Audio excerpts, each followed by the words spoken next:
Bom dia, a paz do nosso Senhor Jesus Cristo esteja no seu coração e no seu lar. Vimos ontem na mensagem que as 3 maiores bênçãos que podemos considerar neste mundo é vida, saúde e a salvação em Cristo. Hoje nós vamos falar sobre a ordenança da vida. Para que eu tenha uma vida abençoada, uma vida que realmente me satisfaça e produza no meu coração paz, felicidade, e também que eu seja alegre, comprometido com a verdade e que eu possa gozar de uma boa relação durante toda a minha jornada na Terra. Eu preciso entender que a vida só pode ser vivida com aquele que a produziu. Quem é o Senhor da vida? É Deus. Então não adianta você pensar que você vai viver a sua vida de uma forma autônoma. Você mesmo é o autor da sua vida. Não existe isso. Todos nós somos feituras das mãos poderosas do Senhor. É Ele que nos fez. Portanto, Ele é Senhor da nossa vida.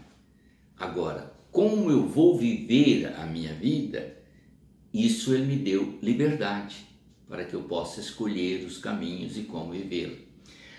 No Salmo 119 ainda, citamos ontem, mas vamos citar novamente, o verso 1 diz assim: bem-aventurados, ou seja, felizes são os irrepreensíveis no seu caminho, que andam na lei do Senhor. Andar na lei do Senhor é obedecer os seus ensinamentos, aquilo que o Senhor fez como ordenança para o nosso bem-estar.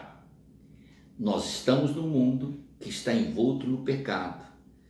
Para que nós possamos viver dentro desse mundo sem nos corrompermos ou vivenciando uma vida abençoada por Deus ou aprovada por Deus, precisamos voltar os nossos pensamentos para a sua palavra, porque nela estão registrados ensinamentos preciosos, os quais nos garante uma vida melhor.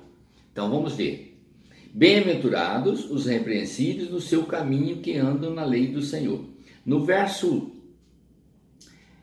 4 diz assim: tu ordenaste os teus mandamentos para que os cumpramos à risca. Cumprir o mandamento de Deus não é algo fácil. É muito difícil, porque vai de encontro à nossa natureza, à nossa vontade, os nossos desejos, nossos anseios.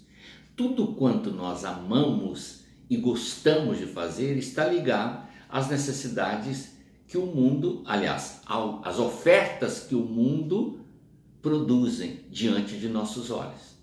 Então, se nós amamos as coisas que o mundo nos oferece, parece fácil vivermos assim.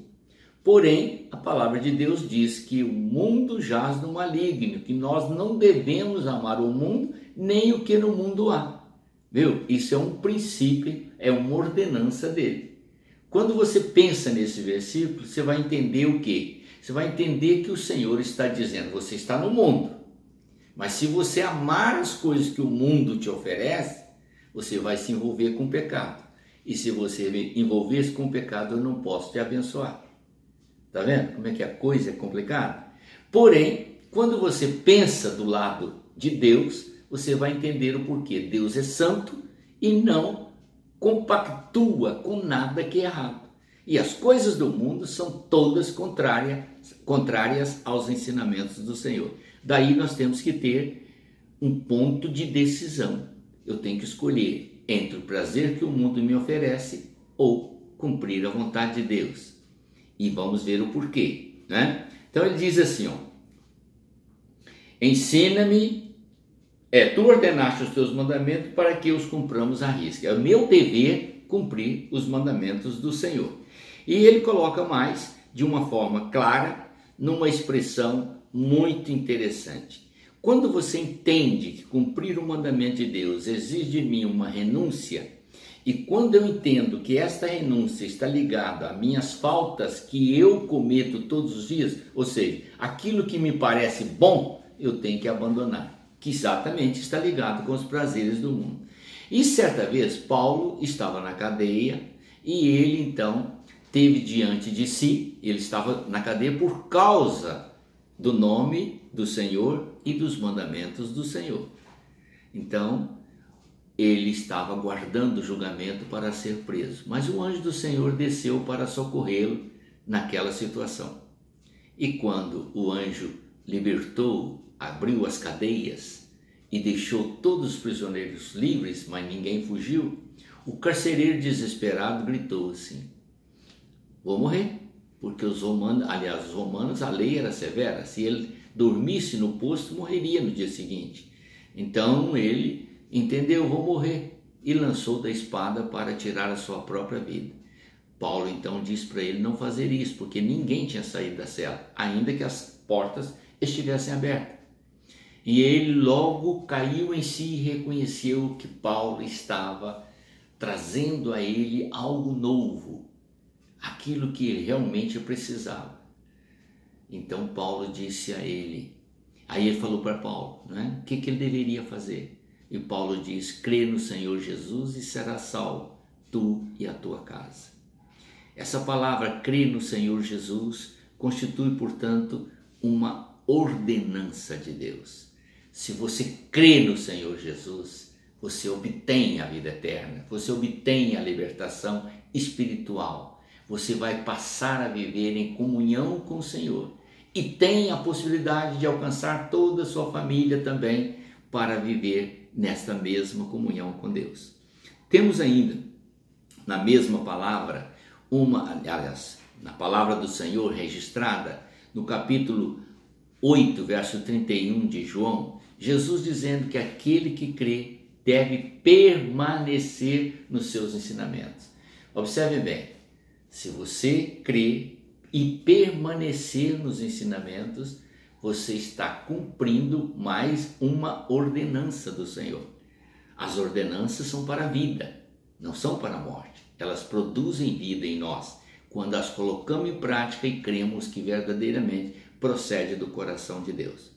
Aí nós temos que pensar, Salmo 119, verso 5 diz assim, presta atenção: tomara seja firme os meus passos para que eu observe todos os teus ensinamentos. Olha para você ver, que eu firme os meus pés, que eu esteja de pé, consciente, seguro, convicto de que a palavra que eu recebo é uma palavra de vida, que vai produzir em minha vida. Então, esta vida que todos nós almejamos e queremos, ela está esclarecida de uma forma muito direta, é só buscarmos. E é por isso que ele colocou essas expressões, para que eu e você, ao lermos ou meditarmos sobre ela, possamos alcançar a verdadeira vida. E logo em seguida nós temos Salmo 119, nós vamos para Apocalipse capítulo 2, verso 10, onde temos esta expressão que implicitamente está ligado à fidelidade. Então Jesus disse: se permanecermos nos seus ensinamentos, nós seremos chamados seus discípulos e teremos uma comunhão com ele.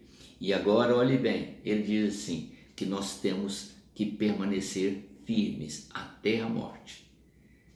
Ordenança do Senhor é estas coisas deliciosas que recebemos na palavra. Observe bem, vou repetir novamente, verso 1 e 4. Bem-aventurados os irrepreensíveis, porque eles permanecem no caminho do Senhor.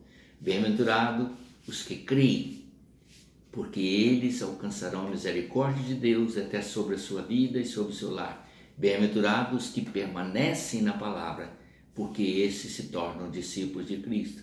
Bem-aventurado aqueles que firmam os seus pés e mantêm a convicção da palavra, porque esses são garantidos pela vida. Bem-aventurados que são fiéis até a morte, porque estes receberão a coroa da vida. Amém? Deus abençoe em Cristo Jesus. Oremos. Obrigado, Senhor, por este momento, pela Tua palavra, pelo enriquecimento de Tua sabedoria sobre os nossos corações. Eu te agradeço por tudo em nome do Senhor Jesus. Amém.